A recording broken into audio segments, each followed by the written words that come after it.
Quelle semaine de zinzin nous venons encore de vivre, je crois que vous n'allez même pas me croire. Chers amis, il est l'heure du 105e épisode de La Farce Tranquille. Excusez-vous. Non mais cet homme est ahurissant. Porte-parole du gouvernement. Ce que vous venez de faire, c'est super.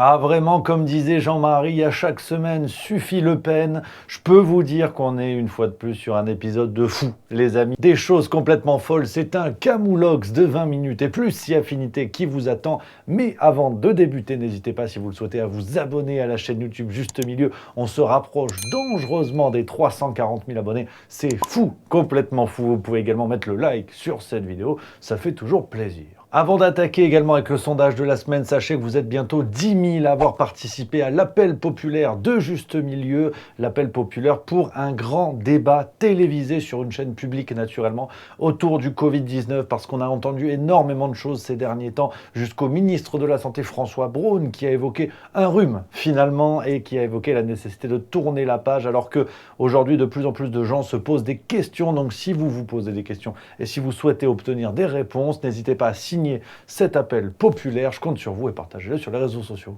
Et nous, on va attaquer comme d'habitude, vous le savez, avec le sondage de la semaine. Maintenant ça va chier. La semaine dernière, une question sur un personnage dont on va encore un petit peu parler aujourd'hui, mais moins que les semaines passées, c'est déjà ça de gagner. Jean-Luc Mélenchon doit-il se représenter en 2027 ? Je vous avais posé la question, to put the question on you. Vous avez été près de 1700 à participer, et bon, c'est sans appel. On n'est pas le 18 juin, mais c'est sans appel.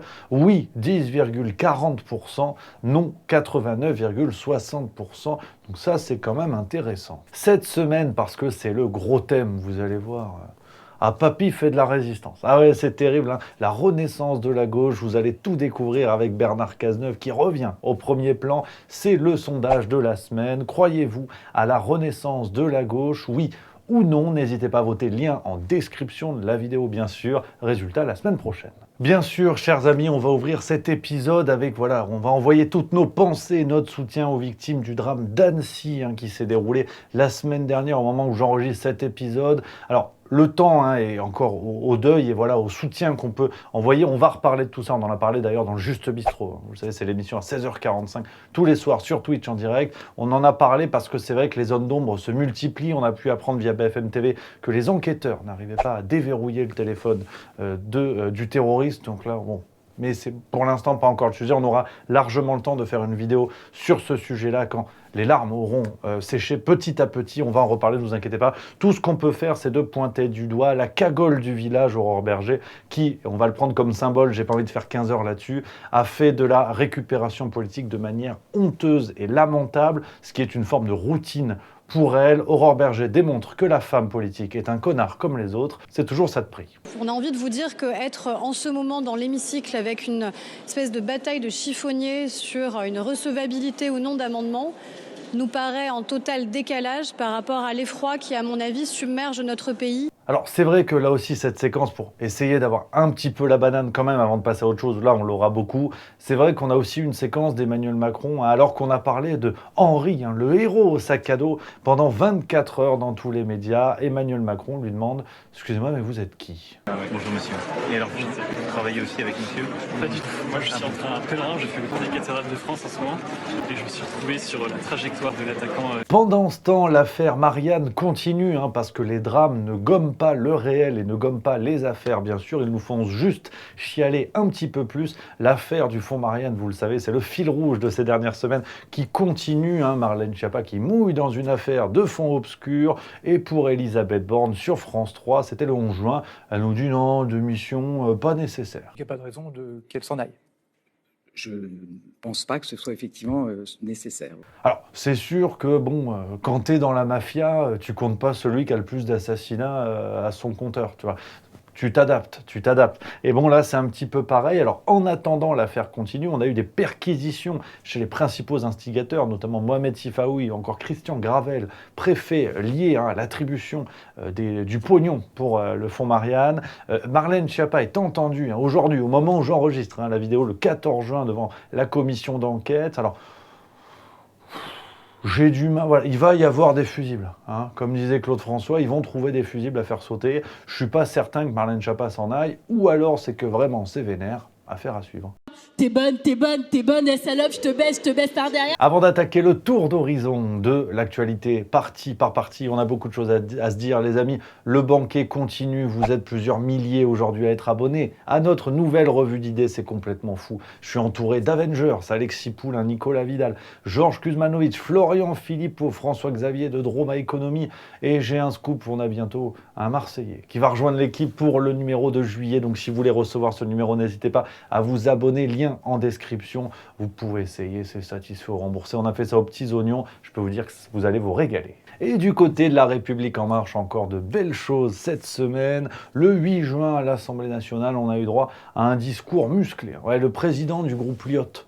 Tu sais, c'est plus ou moins les Robins des Bois de l'Assemblée nationale. Les gars sont 17 et on nous a dit c'est eux qui vont faire tomber le gouvernement. Bon. Ce qui permettait aussi de masquer l'inaction des autres partis qui étaient beaucoup plus présents, mais bon, c'est pas le sujet. Et ce monsieur a dit, hein, vous êtes devenus complètement fous. Vous nous avez empêchés de voter. Vous avez osé le faire, mais vous êtes devenus complètement fous. S'adresser à la majorité présidentielle, on peut pas lui enlever le bénéfice du constat. Et on a eu Aurore Berger, hein, voilà, l'idiote du village, dont même l'idiotie a honte qu'on la colle à son nom. Aurore Berger, hein, qui pointait du doigt, vous savez, les gens qui bordélisent l'Assemblée nationale. Eh bien, regardez comment elle se comporte.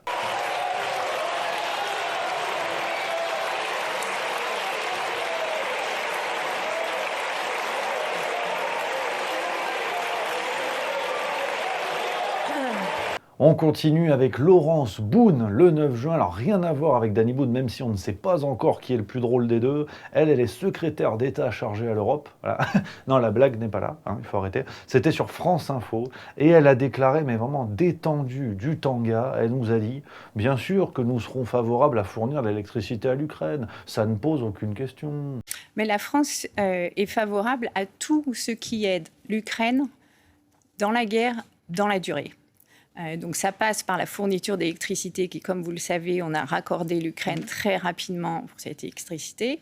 Et si on peut, et je ne sais pas comment c'est en ce moment, mais bien sûr que nous serons favorables à fournir de l'électricité à l'Ukraine, ça ne pose aucune question.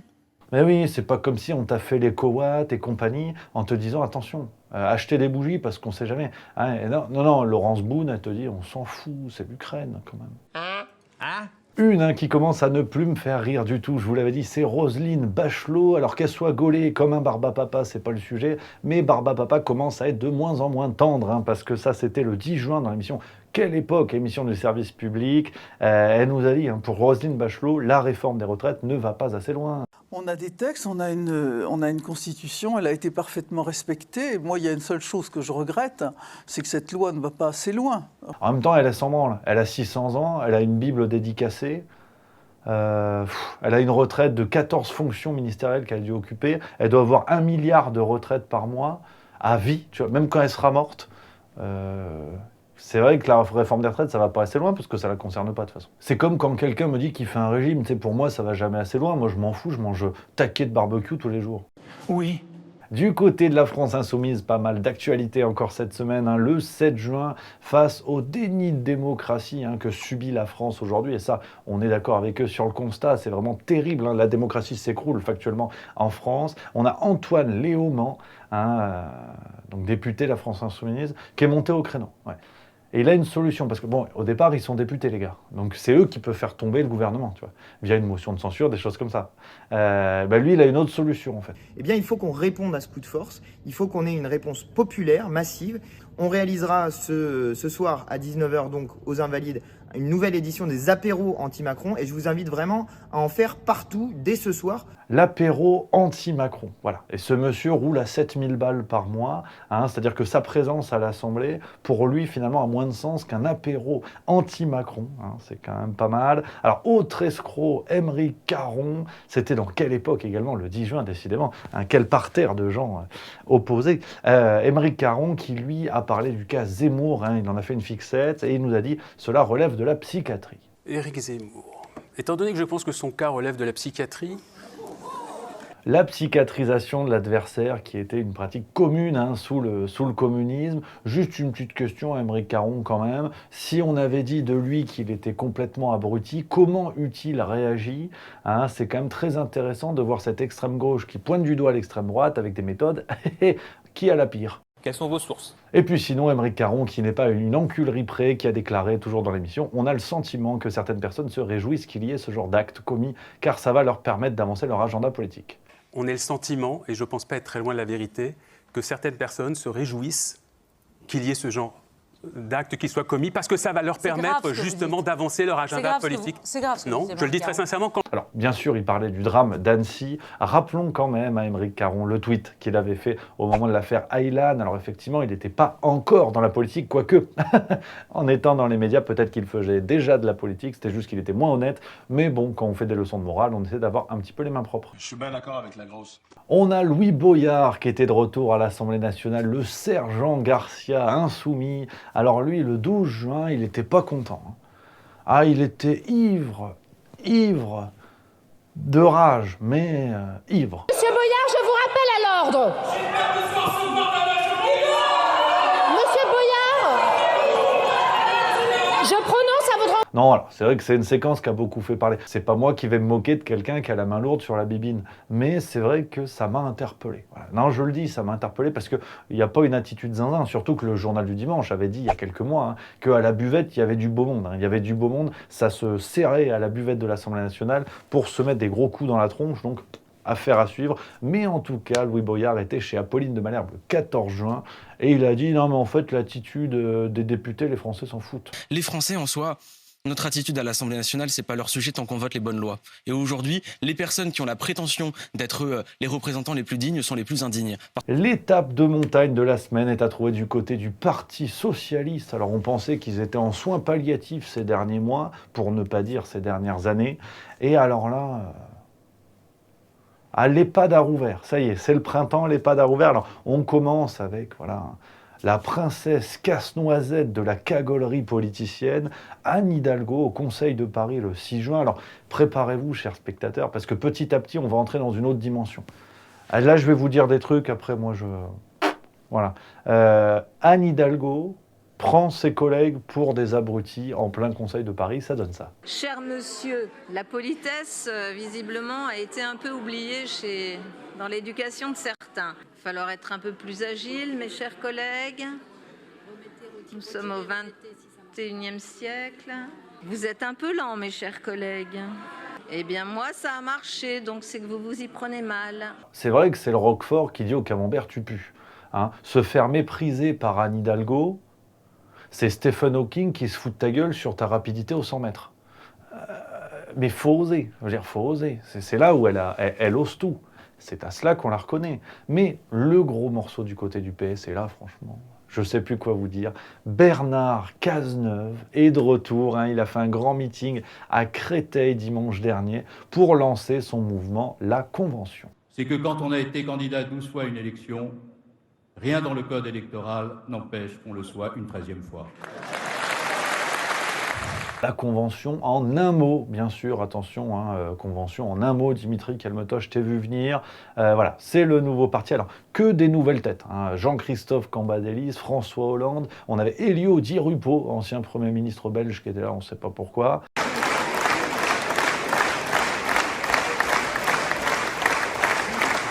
Leur idée, c'est réunir la gauche contre la NUPES. Donc, réunir la gauche contre la gauche. Mais contre Macron, qui est de gauche. Non mais calmez-vous madame, ça va bien se passer. Alors c'est vrai que l'avantage de toute cette jolie troupe, tout droit sortie d'un EHPAD avec le cheveu coiffé en arrière, ce qui est intéressant c'est que ce sont tous des gens qui ont eu le pouvoir à un moment donné. Voilà. On n'est pas à l'abri de voir débouler un Manuel Valls par exemple, on va en reparler. Mais tu vois, t'as que des gars qui ont déjà eu le pouvoir et qui reviennent te voir en te disant non mais là c'est bon, là on sait. Là, on a compris. Oui. Là, on a compris comment il faut faire, en fait. Parce que au début, on s'est planté. Mais là, c'est bon. Donc, voilà, c'est quand même l'argument principal de ces gens-là. Bernard Cazeneuve, en toute confiance, a déclaré, dans Le Parisien notamment, « Je vois un boulevard ». Et sur France Inter, le 12 juin, il a dit aussi qu'il était prêt à prendre ses responsabilités. Et si votre question est, est-ce que vous prendrez vos responsabilités si les conditions sont réunies pour que ce mouvement puisse, avec d'autres forces de gauche, créer les conditions d'une espérance, la réponse est oui, je l'ai dit très nettement. Alors, quand je vous parlais de Manuel Valls, et là, c'est là où pour moi, c'est le baiser de la mort. Tu vois. Manuel Valls, quand il fout les pieds quelque part, l'herbe ne repousse pas. Parce qu'il a tout pris. Voilà, ça arrête. Et lui aussi, il a dit dans les médias il n'y a pas longtemps, la politique me manque. C'est l'action qui me manque. Si, ça me manque, bien évidemment. C'est l'action qui me manque. Mais moi, je ne vis pas avec le regret, et encore moins la rancœur, sinon c'est dramatique. On résume pour ceux qui n'ont pas suivi ou qui sont déjà en train de se vomir dessus. On a aujourd'hui un ramassis de grabataires de la politique française qui ont eu le pouvoir, qui ont entamé la phase de destruction du pays, ou en tout cas qui ont eu le pouvoir et qui n'ont pas changé grand-chose, à tel point que c'est nécessaire qu'ils reviennent aujourd'hui, donc c'est dire. Et ces gens-là sont ceux, il faut quand même le rappeler, qui ont permis Emmanuel Macron. Ouais, c'est pas faux. Eh oui, Hollande, Cazeneuve, Valls, ils étaient là au moment de l'éclosion du Mozart, de l'enculerie. Donc c'est ces gens-là qui vont te dire, bon, on est à l'origine du feu de forêt, mais on a peut-être des seaux pour l'éteindre. Je ne sais pas comment vous écrivez seau. Elle est fine celle-là.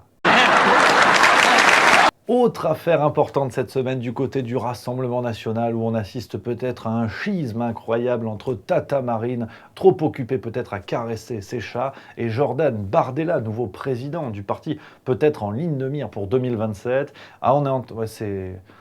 Pourtant, Marine Le Pen, je vous le dis depuis certaines semaines, stratégie famille Bélier, on dirait une sorte de Nadine Morano qui a mangé un peu trop épicé, ça ressemble plus à grand-chose. Et bien Jordan Bardella est en train de réussir l'exploit de ressembler encore à moins que rien, c'est-à-dire que le RN devient plus ou moins une branche un petit peu énervée des LR, tu vois. Bardella était sur TF1, c'était le 11 juin, avec un discours, alors ça tente de raccrocher les wagons, mais à force, tu distingueras plus le RN du reste, tu vois.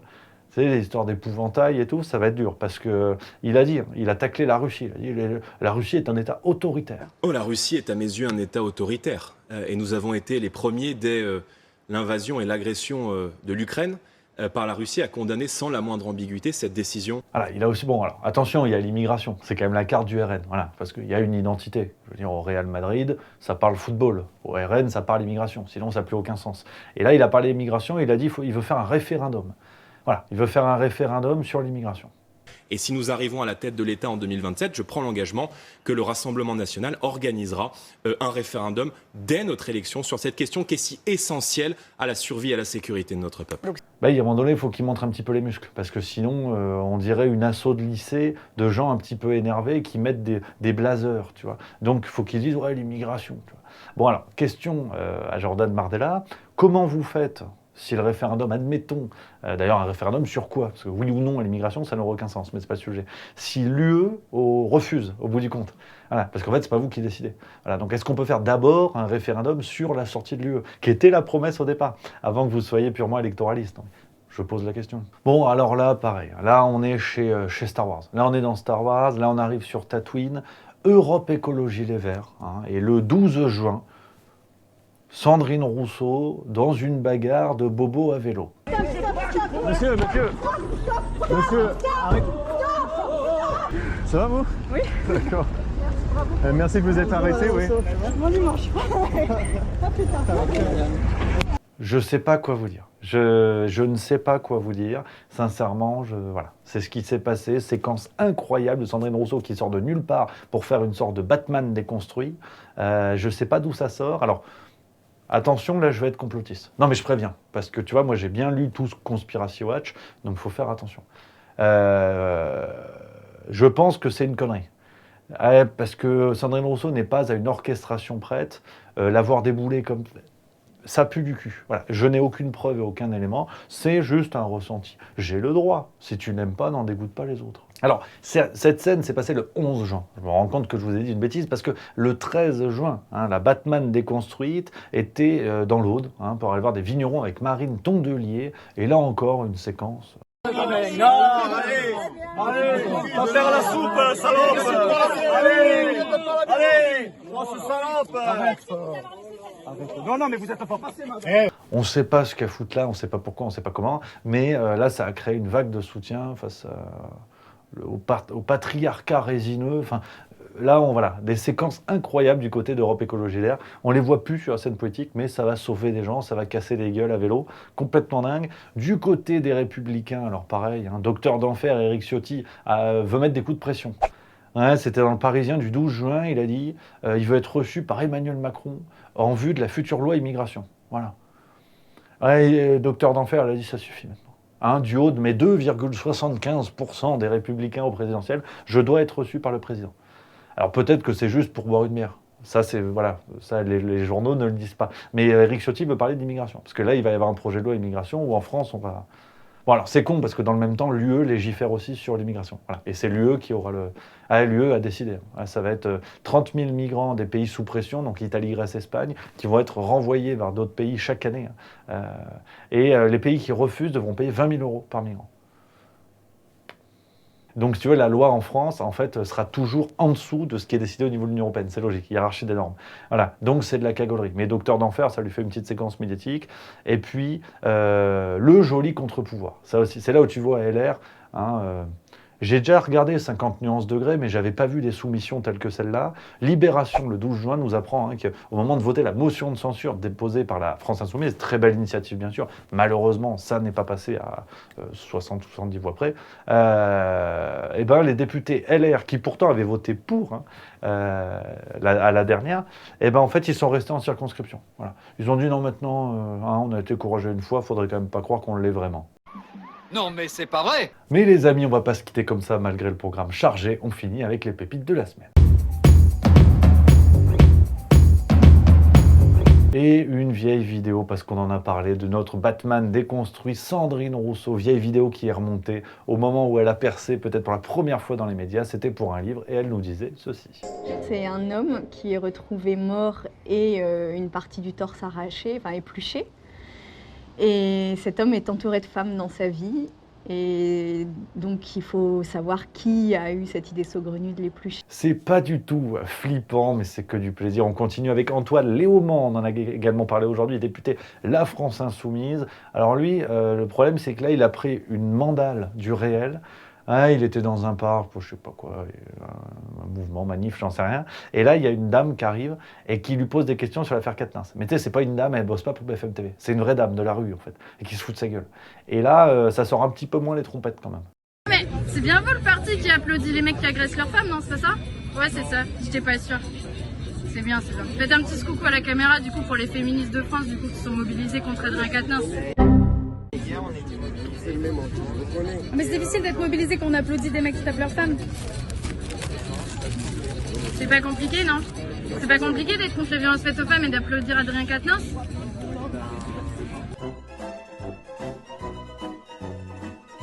Et puis sinon, Bernard Cazeneuve, qui est le personnage de la semaine, qui se fait atomiser en direct sur France Inter par un auditeur le 12 juin, c'est du miel. L'implosion du Parti socialiste vient de la politique de celui avec qui vous vous êtes affiché, François Hollande.